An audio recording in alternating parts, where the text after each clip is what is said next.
bagimu agamamu silahkan, bagiku agamaku silahkan. Karena apa? Kenapa? Kita ini ya boleh berdebat sampai ke ujung dunia sekalipun, ya, tapi harus diakui belum tentu juga kita yang paling benar, belum tentu juga mereka yang salah, karena kita sama-sama hanya mengandalkan keimanan kita, keyakinan kita. Agama saya dengan Nabi Muhammad SAW mengajarkan seperti ini, ya. Orang Kristen yang meyakini bahwa Yesus itu adalah Tuhannya, ya, Tuhannya, itu belum tentu juga secara pasti suatu kebenaran. Ini terus lakum dinukum waliyadinnya di mana nih? Kalau Nah, lakum dinukum abang waliyadin bilang itu kan begini, bagimu agamaku, bagiku agamaku. Berarti kalau bagi bapak agama bapak, bapak nggak bisa dong memaksakan bahwa Tuhan kami itu Nabi Anda gitu toh, betul nggak? Setuju nggak sih? Iya, nggak bisa. Atau gimana nih? Ya, itu dia. Makanya ketika bapak tadi bilang sah-sah aja orang mau mendiskusikan atau mendebatkan Yesus, loh tadi lakum dinukum waliyadin, berarti yang boleh mendiskusikan tentang Tuhan kami seperti apa agama kami dong, katanya kan gitu. Bener gak sih tadi gitu? Betul. Atau saya yang salah denger ini? Nah, jadi tolong konsistensinya gitu kan. Kalau memang lakum dinukum waliyadin, saya setuju.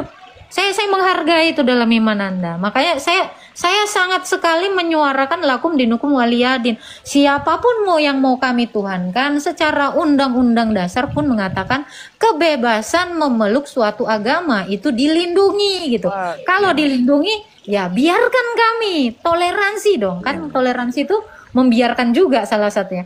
Biarkan kami mengimani Tuhan kami tanpa kalian itu mau kepo dengan Tuhan kami. Jadi kalau Anda mengatakan belum tentu ada kebenaran, tidak demikian. Karena kebenaran itu, Pak, mutlak bagi tiap-tiap pemeluk agama. Jadi jangan Anda juga mengatakan dengan perspektif Anda belum tentu gitu. Nah, itu tidak tepat. Karena lakum dinukum waliyadin tadi, seseorang tidak mungkin memeluk suatu agama kalau dia tidak yakin dengan kebenaran agamanya. Saya juga percaya. Bapak meyakini. Sabar, saya selesaikan dikit lagi ya. Saya selesaikan dikit lagi. Ya. Saya juga meyakini bahwa ada kebenaran di dalam iman Bapak gitu. Makanya saya nggak perlu membahas Tuhan Anda. Saya nggak perlu membahas iman Anda. Kenapa? Ya karena itu bukan ranah saya. Kita udah berseberangan koridor. Saya membiarkan Anda melalui koridor Anda. Anda pun harusnya membiarkan kami melalui koridor kami. Itu yang namanya lakum dinukum waliyadin. Menurut saya, kalau saya salah, ya monggo dikoreksi aja. Oke, ya, saya kasih saya perjelas lagi ya. Saya sambil membaca tapping di bawah ini saya pengen ketawa saja. Bapak kan diskusinya sama saya, itu mah nggak usah dianggap. Saya pengen ketawa aja. Ada yang benar. Iya, nggak apa-apa kan. Ingat tadi Pak, kebebasan orang juga mengapresiasikan pendapatnya juga kan boleh. Saya menjawab sesuai pertanyaan dari Bunda Agatha soal toleransi, ya toh.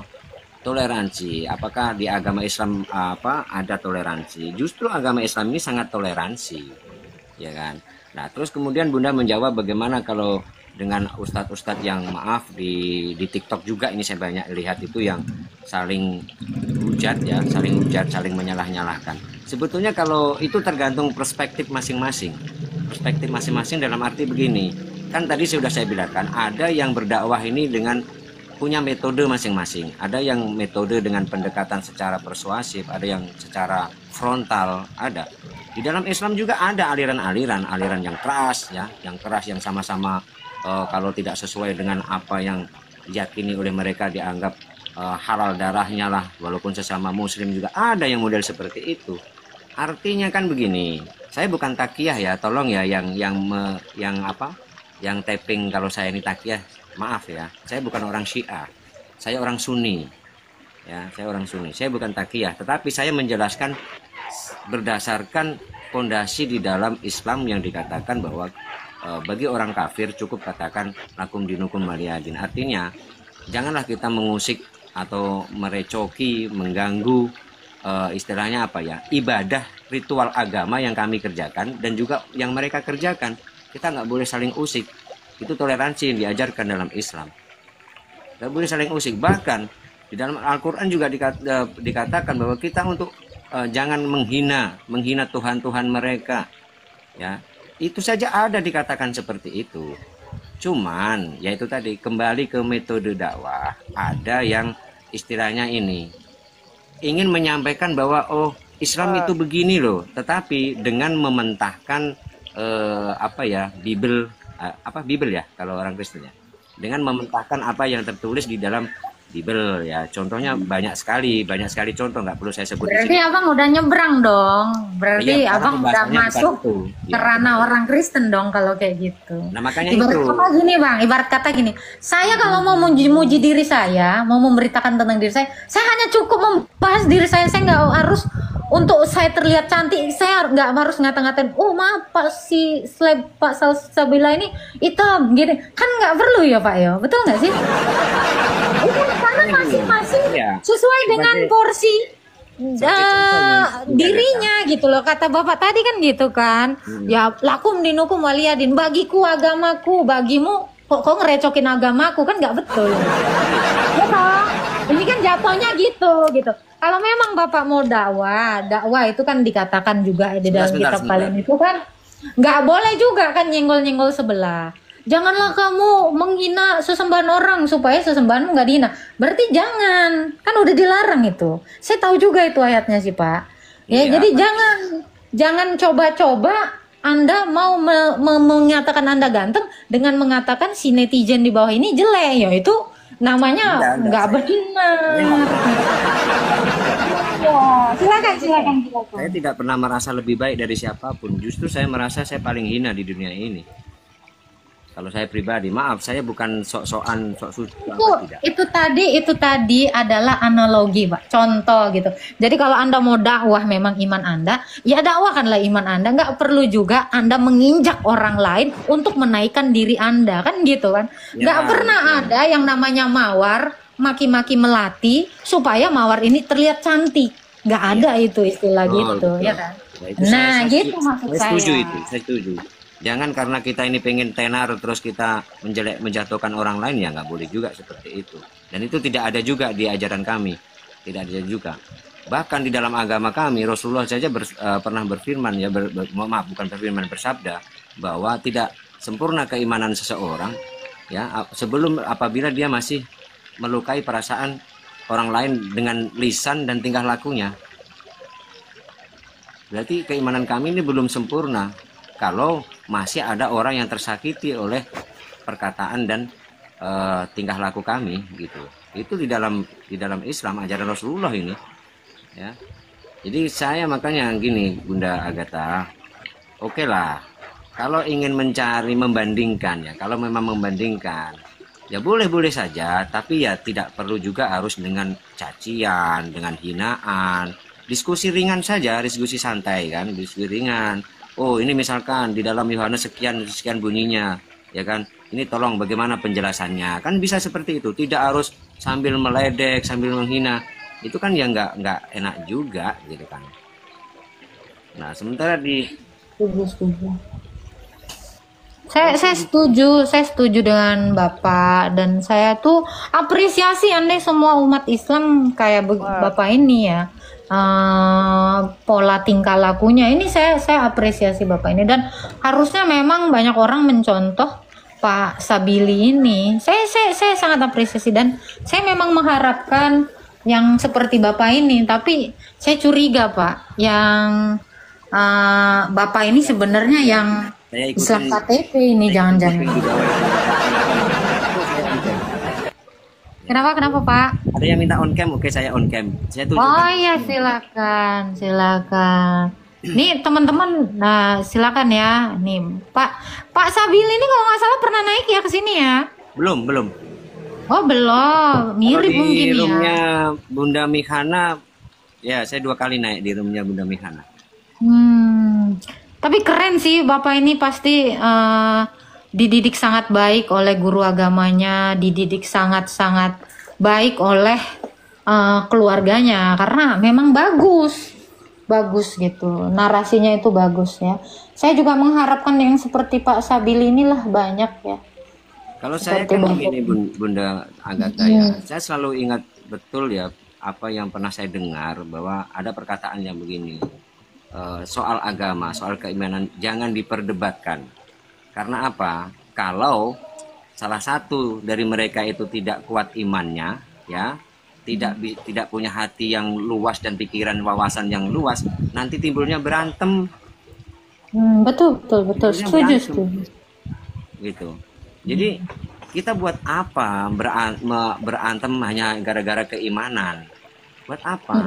Karena di dalam gini, maaf ya, di dalam Islam, ya, di dalam Islam bagi orang-orang kafir ya, bagi orang-orang kafir itu tidak semuanya orang kafir itu harus kita musuhi, tidak. Tidak. Ya. Di dalam Islam itu kan kita mengenal ada beberapa macam kafir ya, Bunda Agatha ya. Dan siapa sih orang kafir yang dimaksudkan di dalam Al-Quran yang boleh dimusuhi itu? Ya, di dalam konteks bernegara ini,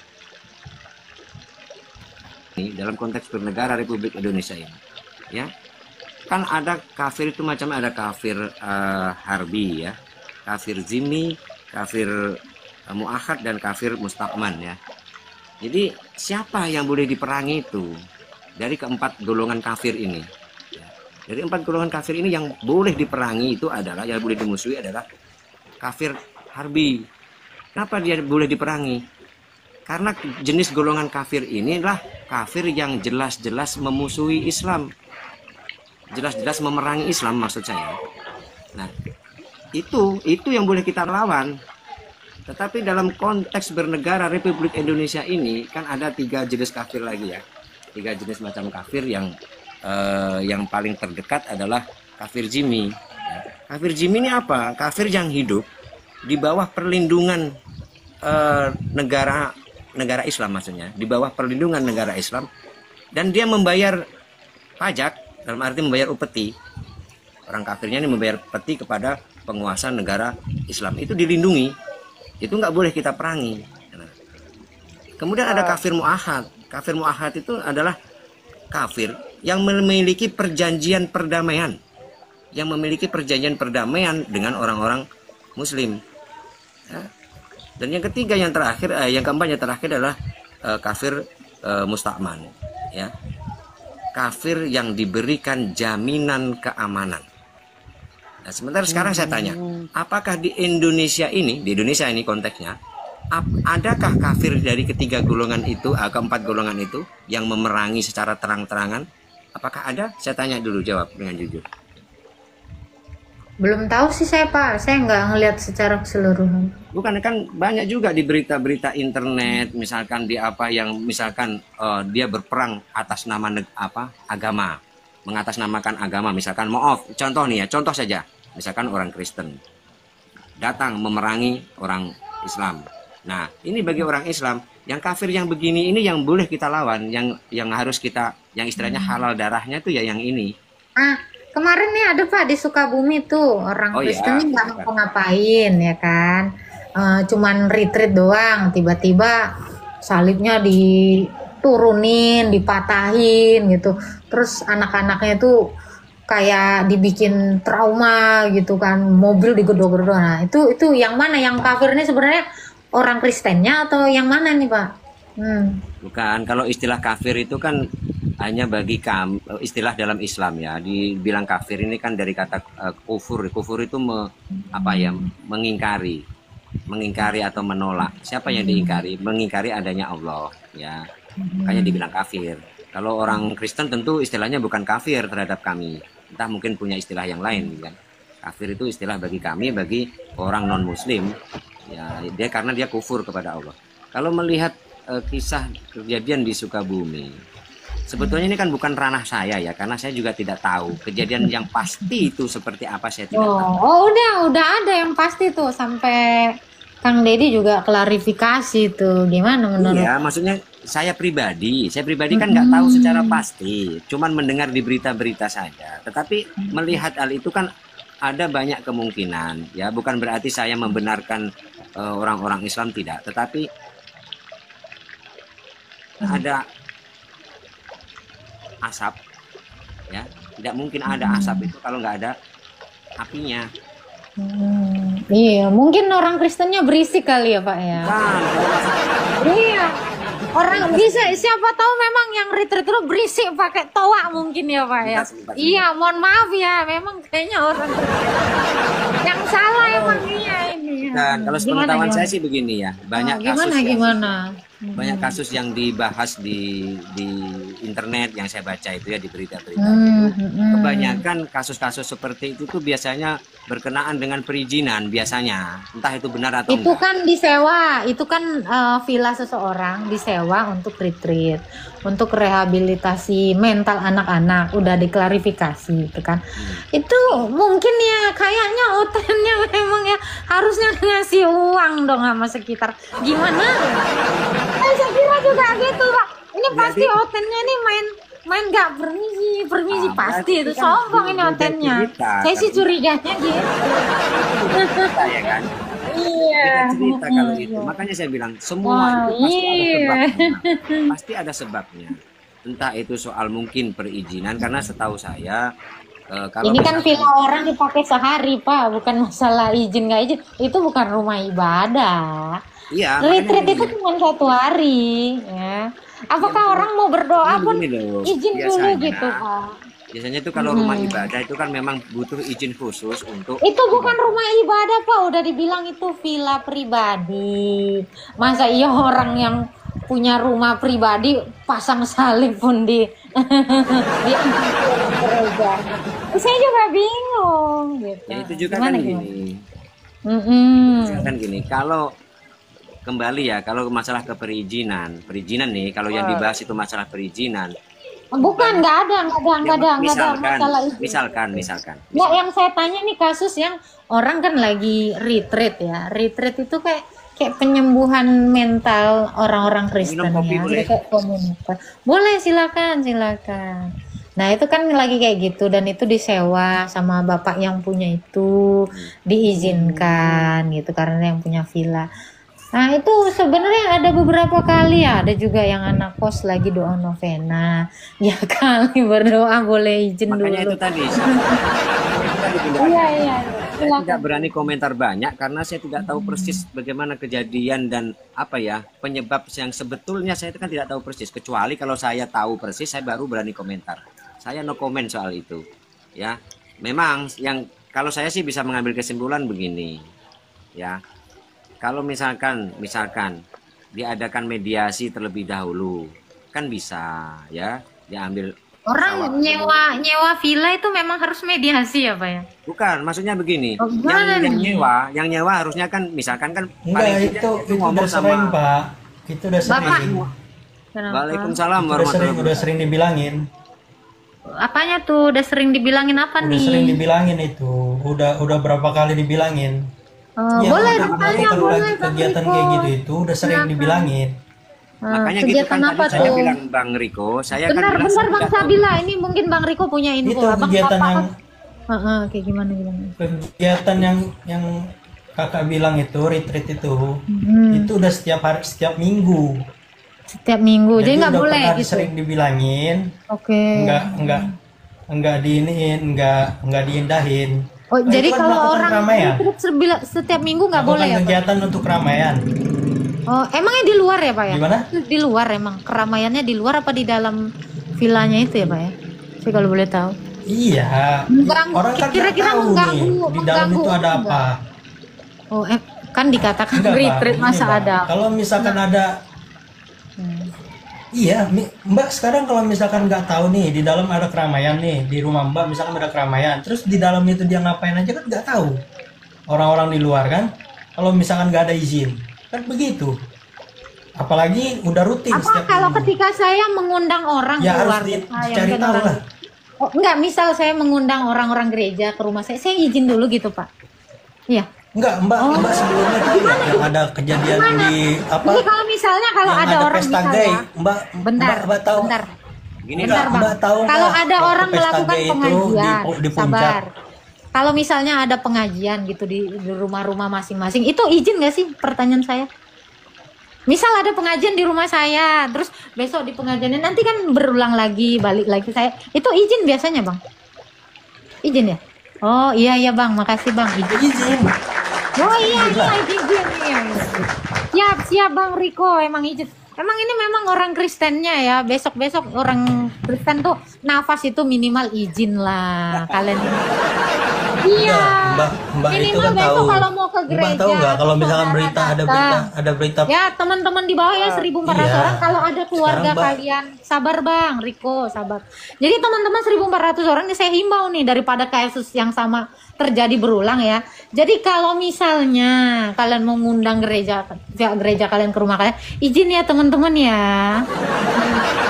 Nanti bahaya gitu ya. Kita ini siapa sih? Gini loh, Nggak perlu, kita itu nggak perlu dianggap. boleh saya ngasih ini dikit. Enggak, Mbak. Jadi gini, Ya, silakan. kalau misalkan kita nggak ada izin, kan Mbak tahu sendiri di Indonesia Izin itu apa? lagi banyak marak istilahnya penyalahgunaan tempat. Jadi misalkan kayak di Bandung kemarin, penyalahgunaan izinnya itu untuk futsal, tahu-taunya di dalamnya ada kasino. Terus kemarin di Puncak, di Bogor, dipakainya untuk happy birthday, ulang tahun acaranya, izinnya. Tapi tiba-tiba di dalamnya apa? Istinya pesta gay. Tapi pas Ya kan? lagi kepergok itu Pak yang di mana Cidahu itu emang lagi ngapain sih Pak? Saya tanya. Lagi ngapain? Gimana? Yang waktu di Cidahu emang pas di gap digituin lah emang lagi ngapain sih saya tanya? Lagi ngapain sih mereka? Iya, izinnya kan nggak ada, Mbak. Apakah orang kan Muslim gini, tahu nggak? Nih, Abang kan Mbak begini curiga berpikir ya. sama semua orang. Berpikir Mbak, Gini Mbak ya. logika aja, logika. Nih, misalkan Mbak tahu nggak kalau misalkan orang Islam itu melakukan apa aja dalam ibadatannya, kan nggak tahu nih, nggak. Misalkan Oke. di Pak saya dalamnya tanya itu Pak, retreat itu pesantren ngapain itu aja kan semuanya nggak punya tahu surat kita. izin nggak Pak? Iya. Pertanyaan saya semua pesantren yang ada di misal di Jawa Barat pesantren- itu ada izin semua? Kalau Ada surat izin? Makanya kalau misalkan nggak ada izin tuh yang kayak model yang Ustadz Cabul tuh, Cabul pesantrennya. Gini Nah, Pak, itu saya kan gini akhirnya saya kenapa? nggak mau melebar, Akhirnya saya nggak mau diinin, kan? melebar. Sabar, saya nggak mau melebar. Intinya adalah begini. Kalaupun dengan contoh Bapak, tahu-tahu dipakai ini dari futsal, tahu-tahu dipakai ini. Sekarang gini, waktu Nih Mbak Agatha ngapain jadi- sih pakai masker di? nggak Kenapa sih usah pakai masker ngurusin. gitu? Nah, ini Bang, sesuai dengan koridor Anda aja Bang ya, bertanya di sini. Anda pernah nanya sama sejumlah kenapa pakai masker hingga detik ini? Pernah? Iya Mbak kan udah biasa dibuka maskernya. Ya, oke. Nggak pakai- Gini ya nggak Bang pakai ya. masker. Jadi nanti kalau misalnya ada corona, Abang jangan nanya kenapa sih pakai masker. Biasa juga kena pilek gitu kan, gitu ya. Oke. Pertanyaan saya gini Pak, bukannya di dalam iman Islam diajarkan itu husnuudzon, bukan suudzon.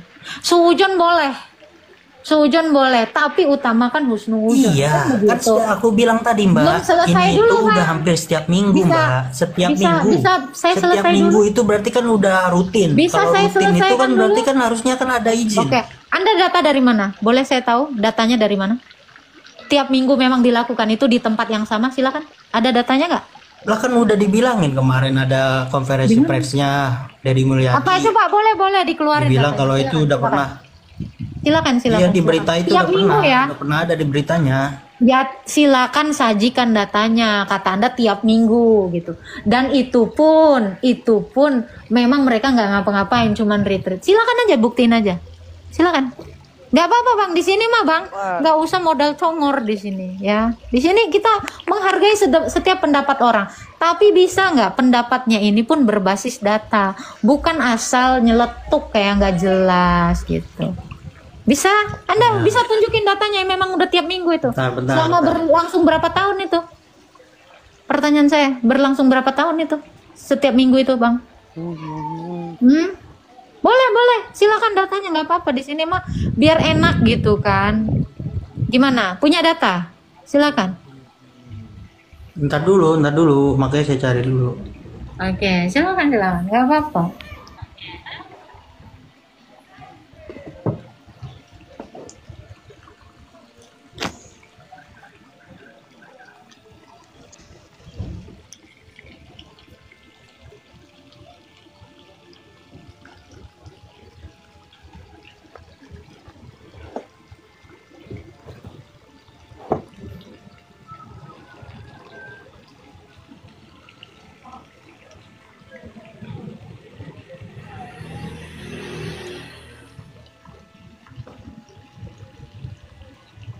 pakai Kredivo. Bunganya lebih rendah dan yang penting udah terdaftar di OJK. Jadi rumah itu rumah apa, Pak? Rumah ibadah apa rumah pribadi? Rumah pribadi yang diperuntukkan untuk saudara-saudara kita yang kurang beruntung, kalau mereka mau menginap tenang, gitu kan, kegiatan belajar membina mental atau retret ya kalau bahasa keren gitu. Beredar video sekelompok massa merusak bangunan yang disebut sebagai gereja di Sukabumi, Jawa Barat. Setelah viral, kini terungkap bahwa bangunan tersebut ternyata bukan gereja, melainkan rumah pribadi. Hal tersebut disampaikan pria yang menjadi saksi sekaligus korban dalam aksi penyerangan itu. Ia menjelaskan kepada Gubernur Jawa Barat Deddy Mulyadi bahwa rumah tersebut diperuntukkan bagi umat yang kurang mampu. Lokasinya berada di Desa Tangkil, Kecamatan Cidahu, Sukabumi. Ia mengklaim rumah tersebut digunakan untuk pembinaan mental atau retret. Namun sekelompok massa tiba-tiba datang dan membuat keributan pada Jumat pekan lalu. Video yang beredar memperlihatkan kayu berbentuk salib dicopot dari dinding. Aparat keamanan termasuk polisi dan TNI juga terlihat di lokasi, namun massa tetap nekat. Oh. Mana Itu udah dikatakan tiap dipakai untuk minggunya. dipasang salib apa segala Iya, kan macam. saya tanya tiap minggu. Ini udah makanya aku sering cari Anda dulu. bilang dimana? Deddy Mulyadi. Silakan. Cari, silakan. Jadi Mulyadi nih. Iya, silakan.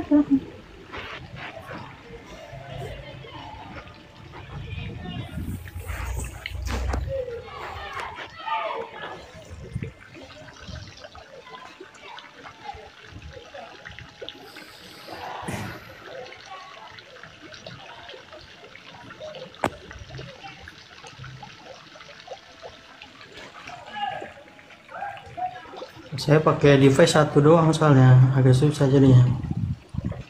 Paruh-paruh lihatnya.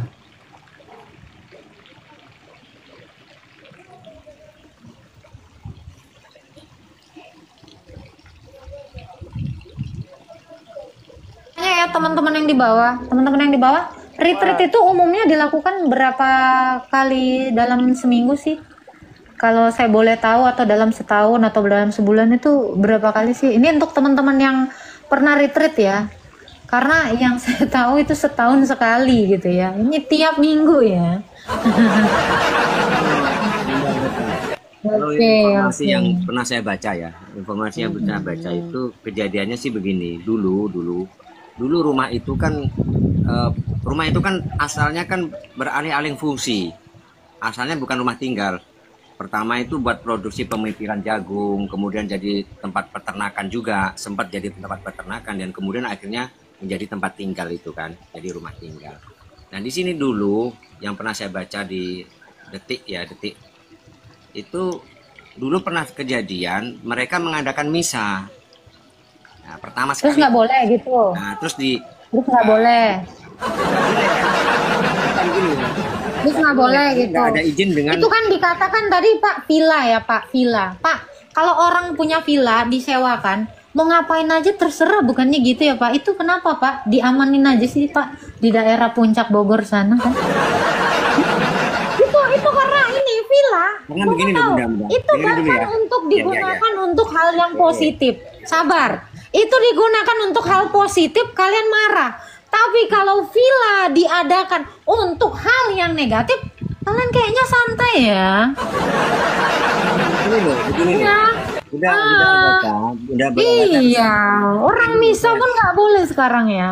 Ya kasih waktu silakan, saya ngomong sebentar. silakan. Kasih waktu saya ngomong sebentar. Pakai data, dibuka aja datanya Pak Salsibi. Saya tidak mau menyampaikan data, saya cuma mau mengomongkan seperti ini. Loh, Karena- jangan Bapak sok tahu. Tadi Bapak bilang kan, saya nggak mau komentar terkait itu, saya nggak tahu apa-apa. Ini saya bacakan Bapak punya selengkapnya ya. data. Saya bacakan selengkapnya ya. Kronologi. Ayo dibuka aja kameranya, silakan dibuka aja kameranya. Ya, Kita biar saya tahu. bacakan. Nih, saya bacakan ini dari Detik Jabar. Ya, saya buka ini Detik Jabar. Ini caranya, gimana caranya balik kamera? Saya masih awam ini. Dipencet aja itu, dibalik ada tanda kayak kamera, pencet sekali lagi. Oh gitu. Nah itu ketutup Pak. Coba nih ya, saya bantu buka ya. Villa ya teman-teman. Belum kebuka Pak kameranya. Hah? Belum kebuka kameranya, malah ketutup. Kita buka dulu. Hmm. Oke. Hmm. Nah, Nah, ya silakan. waduh ini lampunya nggak terang ini Bunda. Aman, terang banget jelas. Bukan di tempat saya, di tempat saya. Nih. Ini saya bacakan ya. Ini saya bacakan. Nih. Kelihatan nggak ini? Apa judulnya dari atas? Detik Jabar. Oke. Ya. Oke, Detik Jabar. silakan. Ini sebuah rumah singgah yang berada di Kampung Tangkil, Desa Tangkil, Kecamatan Cidahu, diduga dirusak sejumlah orang akibat digunakan ibadah. Ya, akibat digunakan ibadah. Terus pemerintah desa setempat memberi penjelasan soal kejadian itu. Rumah tersebut sebelumnya difungsikan untuk aktivitas peternakan. Namun saat digunakan untuk kegiatan ibadah, muncul penolakan dari warga dan berujung insiden perusakan pada Jumat 27 bulan 6 kemarin. Kepala Desa Tangkil Ijang Sihabudin menjelaskan kronologi insiden tersebut. Dalam dokumen yang diterima Detik Jabar disebutkan jika bangunan itu telah beberapa kali berganti fungsi sebelum dijadikan tempat tinggal. Nah, terus lagi di sini. Tempat tersebut sebelumnya digunakan untuk produk pemipilan jagung, terus menjadi ternak domba dan berubah menjadi peternakan ayam. Sekarang menjadi rumah tinggal. Tulis Ijang dalam dokumen kronologi yang diterima Detik Jabar. Dalam keterangan itu dijelaskan, ketegangan disebut mulai muncul sejak April 2025. Saat warga mengetahui rumah itu dipakai untuk misa. Nah, ini saya baca ya. Terus kejadian berawal pada bulan April 2025 di mana di rumah tersebut ada kegiatan misa. Maka ketua RT mewakili masyarakat mendatangi pemilik rumah menyampaikan keberatan masyarakat dengan kegiatan misa tersebut, ujar Ijang. Nah, masalah berlanjut awal Juni 2025 menjelang Idul Adha. Saat itu perwakilan pemilik rumah mengabarkan akan ada tamu dalam jumlah besar. Ya. Nah, selanjutnya menjelang Idul Adha sekitar awal bulan Juni ada perwakilan pemilik rumah yang mendatangi ketua RT memberitahukan di rumah tersebut akan kedatangan tamu sebanyak kurang lebih 130 orang dengan kendaraan 15 mobil dan ketua RT mempersilahkan, tetapi jangan ada kegiatan peribadatan lagi. Ternyata pada kenyataannya ada kegiatan peribadahan, ungkap ketua RT. Nah, terus pada hari kegiatan berlangsung, ketua RT kembali mendatangi rumah tersebut dan menemukan 2 bus bertuliskan Kementerian Agama serta 13 mobil pribadi. Keberatan kembali disampaikan warga. Selanjutnya ketua RT mendatangi rumah tersebut dan di sana ada 2 bus. Di bus bertuliskan Kementerian Agama dan 13 mobil serta ketua RT menyampaikan keberatan masyarakat terhadap kegiatan peribadatan tersebut. Tetapi oleh pihak mereka, pemilik rumah maksudnya, tidak direspon dengan baik, kata Pak RT. Nah, permintaan untuk menggelar kegiatan kembali diajukan oleh adik pemilik rumah, namun kembali ditolak karena kekhawatiran akan respon masyarakat. Pada hari Senin, tanggal 23 Juni 2025, adik pemilik rumah meminta izin kepada ketua RT untuk mengadakan kegiatan lagi pada hari Jumat, tanggal 27 Juni 2025. Ketua RT tidak mengizinkan dan meminta dibatalkan karena dikhawatirkan respon masyarakat yang tidak baik.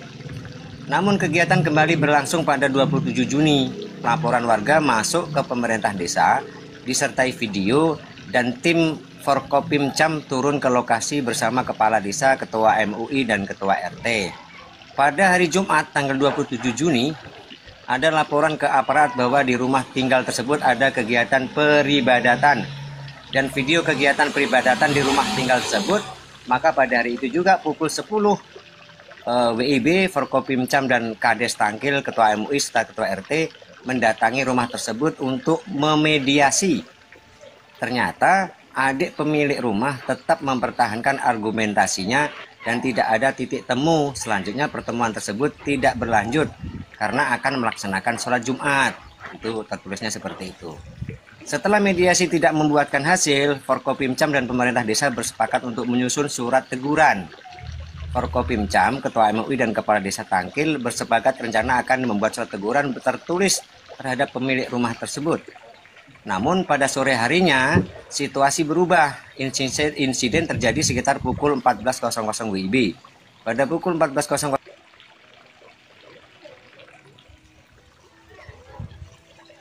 akan rumah tinggal tersebut. Pemerintah desa menegaskan akan terus berkoordinasi dengan pihak terkait agar ketegangan tidak meluas dan permasalahan dapat diselesaikan sesuai ketentuan yang berlaku. Insiden penggerudukan oleh warga viral di media sosial. Nah, itu data-data yang bisa saya baca. Berarti di situ ada etika baik kan, dan memberitahukan kan bahwa mereka minta izin mau ada acara. Ya kan, ada misa. Kenapa nggak diizinin? Ada apa? Kenapa? Kalau misal Kan udah izin nih, udah izin, dan itu pun tidak hampir tiap minggu kan. Bahkan itu baru dimulai April ya, April akhir gitu kan. Pertama misa, yang kedua retreat. Itu pun masih di 25 Juni itu yang sama, di tanggal yang sama izinnya. Kenapa nggak diizinin? Apa sih salahnya? Jelas kan? Minta izin dulu. Tadi kan Pak Riko bilangnya, bentar ya Pak Sabili ya.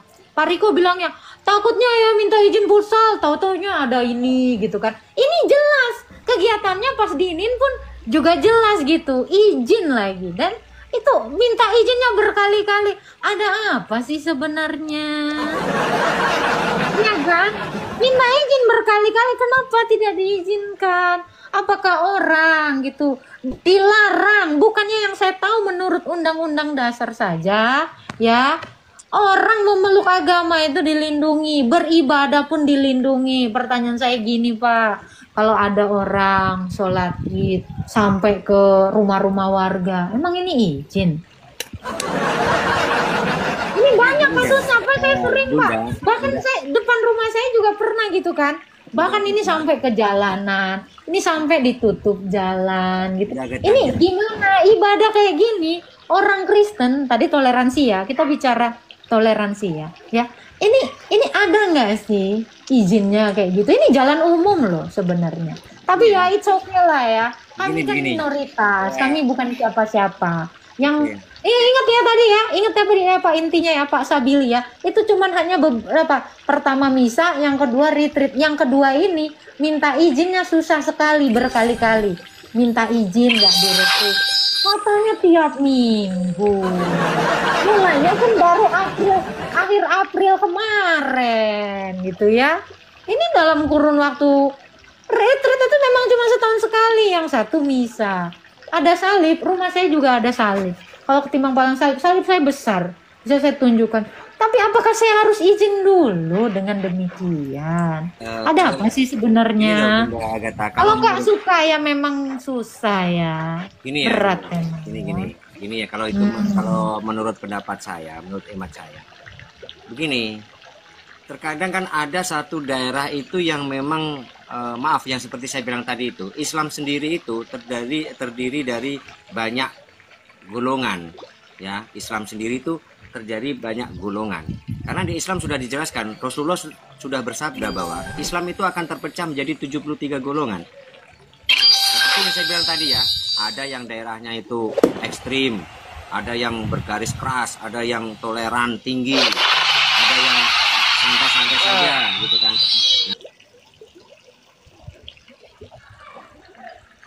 Kemungkinan, kalau menurut saya, kemungkinan di daerah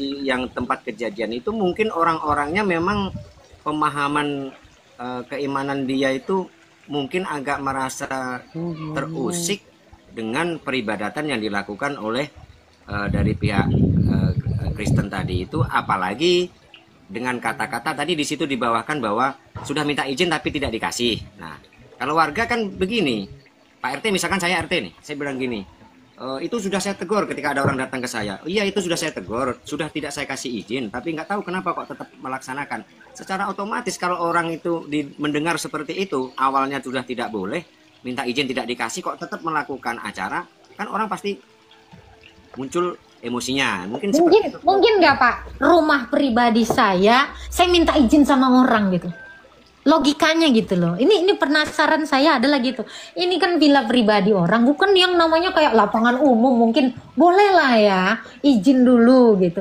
Ini kan rumah pribadi ya, kali harus izin ya gitu, kalau menurut pertanyaan saya gini Pak, kalaupun memang ada peribadatan di situ, emang apa sih ruginya sama kalian? Apa gitu? Rusakkah langsung gendang telinga kalian nengok orang ibadah, dengar suara ibadah? Atau gimana nih? Ya, saya penasaran aja. Iya. Saya tadi kan bilang ada beberapa daerah yang memang orangnya itu pemikirannya ekstrim ada. Tetapi kan tadi saya sudah bilang di kampung saya, di daerah saya ini, masjid sama gereja berhadapan-hadapan.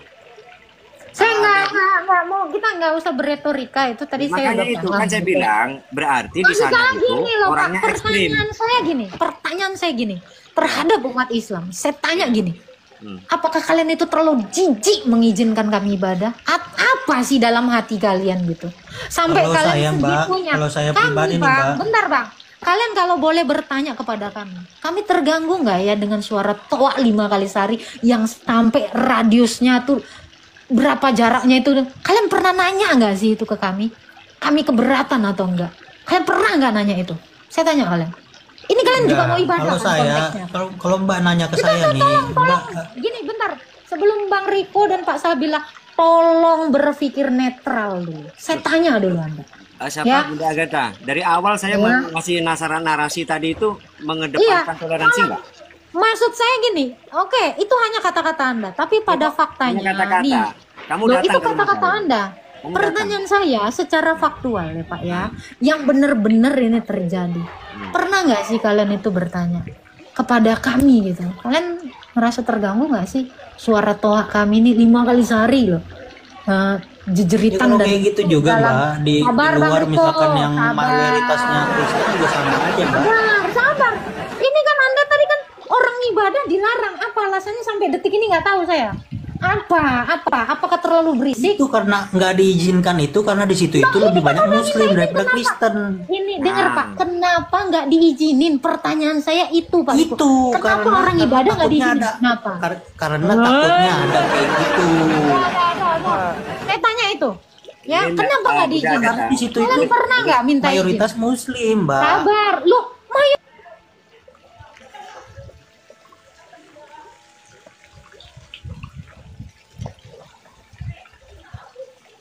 sih Bang. Toleransi apa hanya terjadi untuk yang minoritas atau yang minoritas? Kalau Anda bawa minoritas dan mayoritas, Anda tidak bertoleransi di sini Bang. Toleransi itu Bang, nggak mandang mau satu orang pun warga Kristen di Indonesia ini. Toleransi itu tetap harus dijalankan Bang. Jangan karena lu mayoritas. Oke, sekarang begini. Nah, itu. Misalkan Mikir. misalkan polisi nih ada keramaian misalkan kayak stadion kayak kemarin. Nah, silakan Pak Sabili. Pertanyaan saya itu masih belum terjawab hingga detik. Gini. Orang ibadah, di mana sih letak keberatan kalian sampai nggak ngizinin orang ibadah? Bukan berbuat maksiat kok. Iya. Ibadah. Gini loh. Kalau yang saya hal tangkap, negatif gitu. Gini, Apakah terlalu berisik? Atau Bukan. apa? Gini, Pertanyaan Bunda. saya itu. kalau yang saya tangkap dari kasus yang di Cidahu saja ya, yang di Sukabumi ya. Kalau yang saya tangkap, kenapa pihak RT kelurahan tidak memberikan izin? Kan di situ tadi sudah dikatakan bahwa Pak RT tidak memberikan izin, Pak Lurah tidak memberikan izin karena takut reaksi masyarakat. Loh, tidak bisa kan RT-mu ini mengajarkan toleransi? Loh, gitu. Jangan karena ada dosakan masyarakat terus langsung. Kalau desakan masyarakat negatif, Pak, itu hal negatif loh Pak. Desakan masyarakat yang bersifat negatif kok diizinin? Sekarang saya tanya, itu RT ngizinin Pak ngegebukin kaca rumah villa? Saya tanya itu RT-nya ngebolehin ngancurin jendelanya rumah itu, mata-matain salib. Itu RT-nya gimana? Desakan Sekarang apa? gini Mbak Agatha, kita Nah. bicara fakta ya, kita bicara fakta. Iya, bicara fakta dong. Bicara fakta. Ini saya juga pernah menjabat sebagai ketua RT juga pernah saya. Jadi begini, walaupun saya punya kebijakan, jangan, misalkan saya larang itu jangan, ya. Justru orang-orang itu malah justru akan membahayakan keselamatan saya. Mungkin di sana belum berlaku seperti itu. Ya sudah. Anda mau membela yang benar atau membela yang nggak benar? Pertanyaan saya itu. Kalau saya ya Anda sebagai warga, Anda sebagai ketua RT, misalnya sebagai RT, ya. Gini Pak, apakah keputusan RT itu berdasarkan voting atau berdasarkan keagamaanmu? Karena di dalam agamamu ada nggak diajarkan kayak gitu? Tadi karena saya mendengar perintah dari narasi Bapak, ajaran agama Bapak itu toleransi lah, lakum dinukum waliyadin lah. Harusnya sebagai RT Anda itu mengajarkan hal yang bersifat agamawi, bukan malah desakan nafsu birahi seorang aja gitu loh. Ya. Jadi gini Pak, dengar Pak. Jadi kalau Anda hanya berdasarkan desakan warga, walaupun itu salah, Anda muluskan ini keinginan mereka, saya rasa Anda tidak pantas disebut ya. itu, Pak. Boleh saya bicara? Boleh? Silakan. Kita ketika menghadapi situasi yang situasional seperti itu, ya kita tidak bisa mengandalkan teori-teori saja. Seharusnya RT itu begini, harusnya RT begitu. Betul. Tetapi yang seperti saya bilang tadi itu, ketika si RT ini maju melarang dengan masa yang segitu banyaknya, sudah pasti kalah RT-nya. Itu mayoritas emang diajarin apa sih Pak sama guru agamanya? Pertanyaan saya itu. Yang jelas kalau diajar di dalam katanya ajaran agamanya bagus. Dengerin, makanya ya kan? biarkan saya tuntas dulu dong, biarkan saya tuntas dulu ngomongnya, nanti biar paham. Jadi gini, kalau berbicara soal agama, semua pasti sudah dikasih tahu soal toleransi. Cuman kembali kepada SDM masing-masing, kembali kepada keimanan mereka masing-masing. Kita nggak bisa, walaupun ini maaf ya, kita tidak bisa loh sebagai orang pendakwah sekalipun mendakwai seseorang itu harus benar-benar nurut mengikuti apa yang kita dakwakan, kan nggak bisa, itu tergantung orangnya. Mungkin nggak kalau ada orang tua mengajarkan baik, anaknya juga tidak menghasilkan hal yang baik. Belum tentu. Contohnya Nabi Nuh. Nabi Nuh itu bapaknya dia nabi, anaknya saja murtad. Enggak. Dari mana kali lo? Dari mana? Mohon maaf ya Pak ya. Kalau Anda bicara Nuh ya, itu nggak ada di dalam iman kami yang anaknya murtad. Ini agak lain lagi. Ya, nggak usah main karang-karangan lah, pakai data ya. Ngarang, itu kan dalam keimananmu, Agatha. Itu kan dalam keagap. Silakan dalam iman Anda gitu. Ingat ya Pak. Dalam iman saya, dalam iman saya. Kata Bapak, ini kan mayoritas. Mayoritas itu beragama. Saya nggak pernah bilang mayoritas loh ya, bukan saya. Oke, ini kan di situ kan kata Bapak kan, lah itu memang mayoritas di daerah Sukabumi itu kan memang Muslim ya kan, kita tahu. Kalau memang ini ajaran ini memang baik adanya, ajaran ini memang mengajarkan yang namanya adab. Ya tadi Bapak bawa SDM orang ya, beda-beda gitu. Apakah adab hanya dimiliki orang yang SDM tinggi? SDM rendah nggak punya adab? Anda mau menurunkan integritas seorang yang tidak berpendidikan loh Pak, karena saya juga lulus SD, tapi saya tahu di mana itu ada. Jadi jangan bawa SDM Pak. Kalau Anda bawa SDM, sabar saya selesaiin. Jadi Pak, kalau memang ajaran ini baik dan kalau memang ajaran ini mengajarkan toleransi ya, tanpa Pak RT pun menghimbau itu, saya rasa yang namanya pendidikan formal itu diterima setiap anak-anak. Dan diterima juga setiap orang tua. Orang tua saya rasa ya, dia juga mengajarkan pendidikan informal gitu loh. Ya, informal dan formal itu. Apakah ini kurang gitu? Untuk kita menghargai keimanan orang lain. Ya. Kalau Anda bicara memang tentang toleransi ya, sesuai yang Anda nyatakan tadi. Adakah salah satu dari iman Anda yang mengajarkan tidak toleransi? Gini loh, kalau berbicara keimanan itu kan tergantung kadar keimanan orang masing-masing, tergantung individu. Makanya saya bilang tergantung SDM-nya orangnya. Dan setiap ajaran pasti selalu baik, diajarkan baik, sudah diajarkan secara baik, harus berbuat baik. Kalau SDM tinggi biasanya adabnya gimana? Kenapa? Kalau SDM-nya tinggi biasanya adabnya gimana? Sebetulnya kan begini, bukan masalah SDM tinggi. Jadi saya bisa tahu gitu, karena Anda bawa SDM, jadi kita sih tahu gitu. SDM biasanya kalau orang SDM tinggi, biasanya kalau orang SDM tinggi itu dia lebih mudah, lebih cepat menyerap apa yang disampaikan oleh orang. Jadi Anda kalau yang seperti demikian, berarti Anda mau mengatakan SDM mereka ya lebih cepat, lebih mudah, lebih menyerap dan lebih bertoleransi. Berarti Anda mau mengatakan SDM mereka? Enggak, bukan seperti itu juga. Oh, loh, yang mana? Itu kan Oke, situasional. Siapa namanya? Bunda Agatha. Itu kan situasional. Ketika di dalam satu perkampungan itu, ini terlepas dari orang SDM rendah atau tinggi, kalau sudah muncul ketidaknyamanan satu kampung misalkan, itu kan sudah tidak melihat mereka itu SDM rendah atau SDM tinggi. Yang Bunda Agatha permasalahkan kan, apakah ajaranmu tidak mengajarkan seperti itu? Sudah, kalau mengajarkan kan sudah, kembali kepada orangnya kan, kembali kepada individu masing-masing. Sama juga di Kristen juga misalnya, kembali Ini ya, kepada Bang, ya. individunya Ini juga ya. kan. Oke, ini ya, saya baru tahu Riko Batak ini tadi yang naik tadi. Tiba-tiba typingnya gini, Pak. Ini tadi kan sok-sokan nih ya, lu datanya nggak ada. Toleransi yang gimana maksudnya kamu, Agatha, yang gereja melegalkan LGTV yang kamu terasa? Di mana, Pak, yang melegalkan gitu? Silakan di Indonesia, bawa datanya lagi, Pak Riko. Silakan naik, Pak Riko. Kata Anda ini ya, tadi yang katanya tiap minggu ibadah, Anda nggak punya data. Sekarang baru lagi nih statement Anda. Di mana? Silakan tunjukkan di Indonesia yang melegalkan demikian. Silakan datanya Pak Riko. Silakan. Anda harus Ya, kamu pernah lihat berita nggak? Kalau misalkan mayoritas di Inggris itu apa? Jangan Kristen ngomong kan? Inggris, ini Indonesia. Di mayoritas Pak. Inggris itu apa isinya? Isinya Tunjukkan sama saya data di ayo nih, Indonesia. Kita mayoritas bahas dan Indonesia. minoritas. Ya, Kalian kan gini bicara bang, ya. Saya bisa tunjukkan di Jerman. Anda tahu Ragil, Anda tahu Kak Itwil. Nah, itu pikirin dulu bang. Kau nggak punya data dari tadi? Ya, dengar ya, Bata Dale, cocok kali memang namamu, dan lengkap. Memang nggak lengkap kau, ya. Kita bicara toleransi pak di sini, di Indo. Itu tadi kita bilang kan Pak Sabili ya. Nah, kau nggak nyambung lagi. Sekarang kamu memfitnah gereja, seolah-olah melegalkan seperti itu. Tidak ada gereja yang melakukan itu dan tidak ada ajaran kami. Ya, kalau kami boleh buka, tapi saya nggak mau lompat ke koridor yang lain ya. Betul. Sebenarnya saya bisa buka data kamu seperti apa. Ya, Riko, selesai kau di sini. Karena saya masih mikirkan teman-teman saya yang di Indo.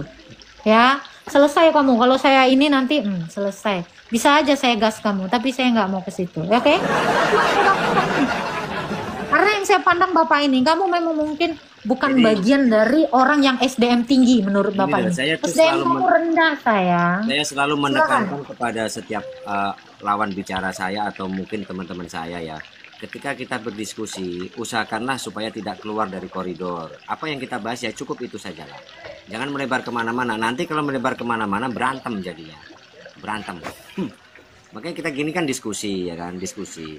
Kalau menurut hemat saya, ya seperti tadi sudah saya katakan bahwa ketika sudah timbul ketidaknyamanan di satu tempat, di satu wilayah, dan itu kebetulan mereka memang orang yang Bunda Agatha katakan tadi mayoritas ya, mayoritas. Ini seorang RT tidak akan bisa mengatasi walaupun ajaran agamanya sudah disampaikan loh. Karena sudah apa ya, kita melawan kita dengan hati dingin, dengan akal, dengan logika kita, tetapi mereka dengan emosi. Gak akan masuk. Ketika kita menasihati, membicarakan sesuatu kepada orang yang sudah dipenuhi nafsu, gak akan masuk. Itu kalau menurut pandangan saya.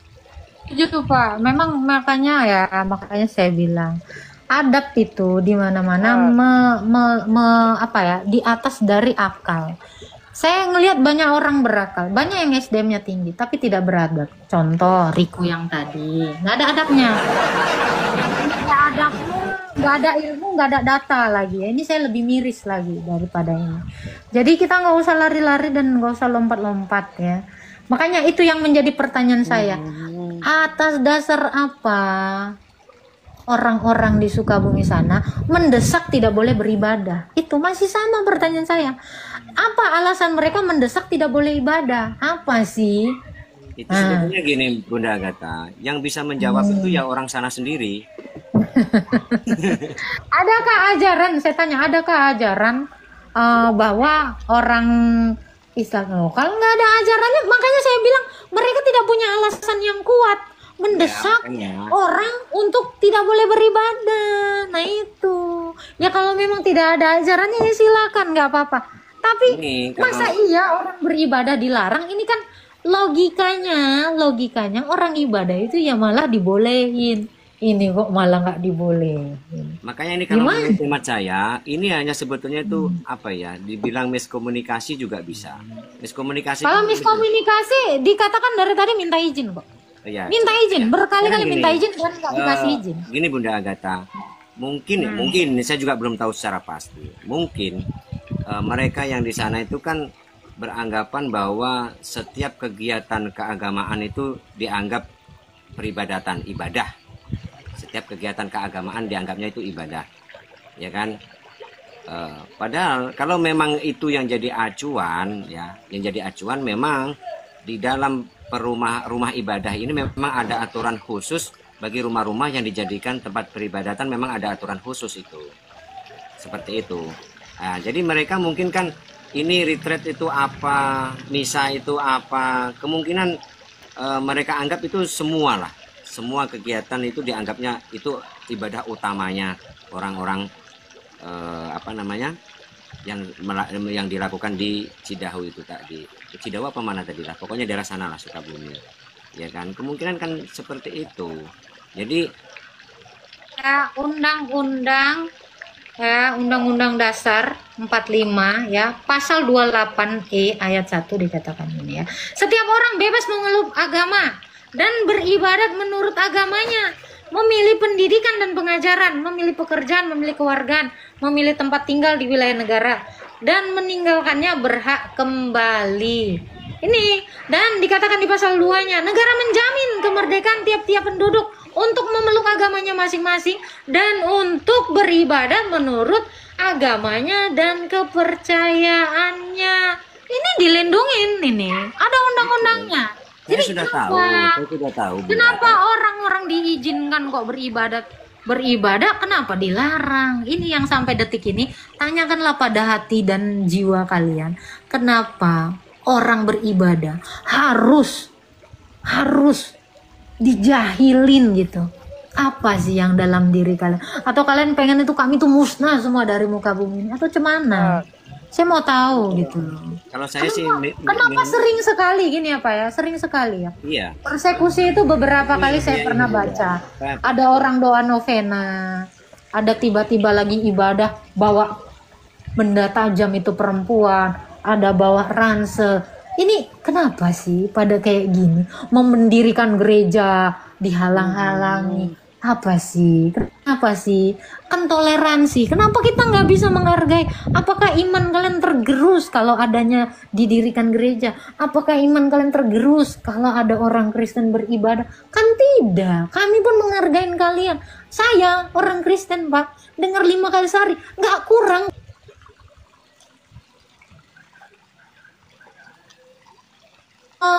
Kalian disuruh seperti itu, tapi saya juga nggak pernah nemu ya dalilnya ya, menyuruh orang sholat itu pakai toa, itu belum nemu. Saya belum nemu ya kan, ada dalilnya gitu. Nah, Tapi memang nggak pernah, Bunda Agatha. Tidak ada orang sholat pakai toa, nggak ada. bukan maksud saya menyeru orang sholat. Bapak dengar nggak tadi?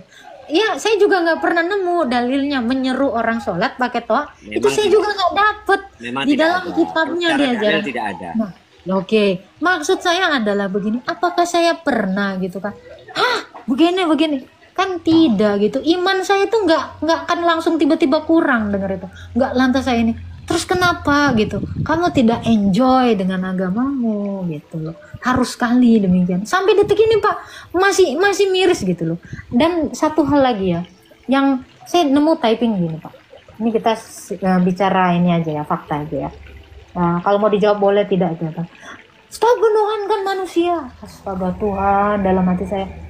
Tuhanmu itu cuma nabi saya. Stop Tuhankan nabi saya. Astaga. Saya bingung gitu loh Pak. Apa-apaan sih kalian ini bukan polisi kan nyetopin orang gitu.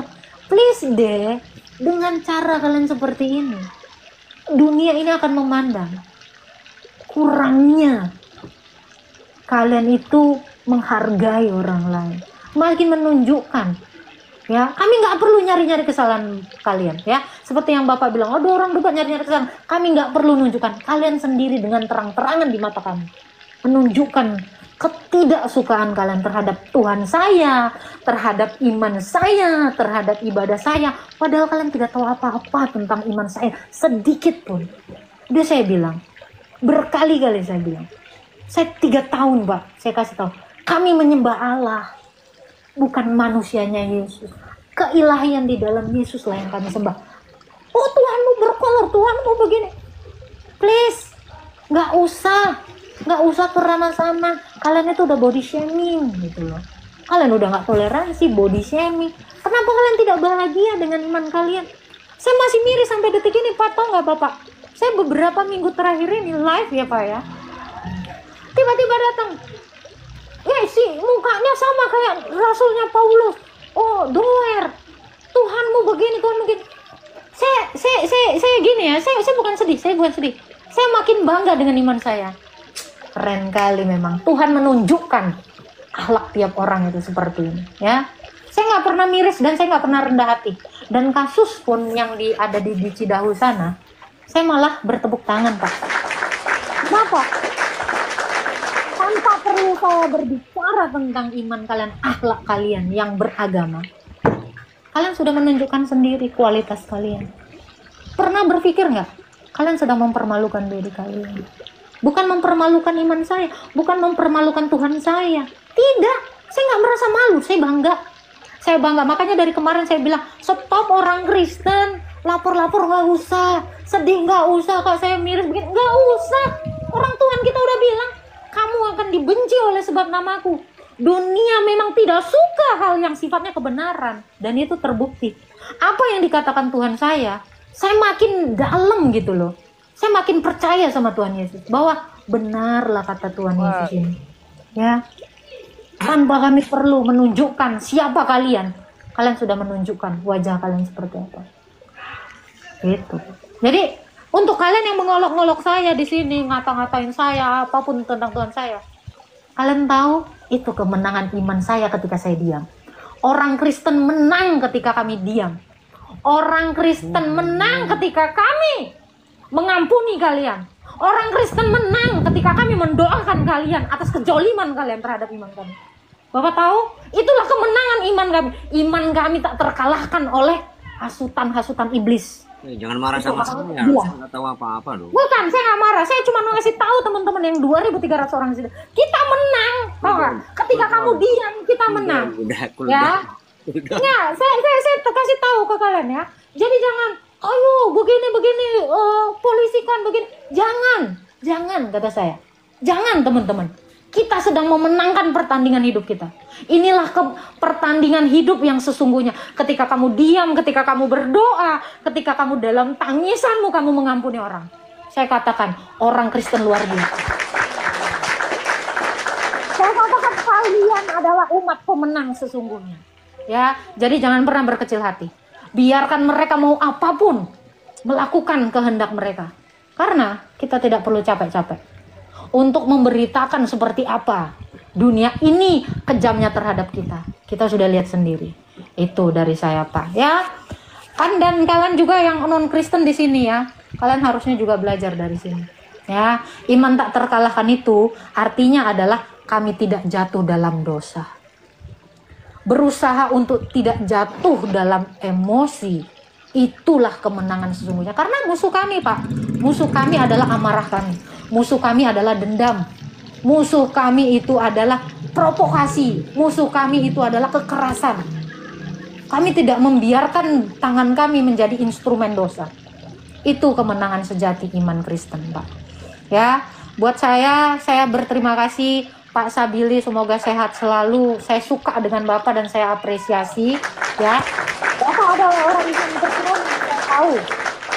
Ya teman-teman ya, saya mau berteman dengan Bapak. Semoga kita ini silaturahminya tetap terjaga. Karena Bapak, menurut saya, Bapak adalah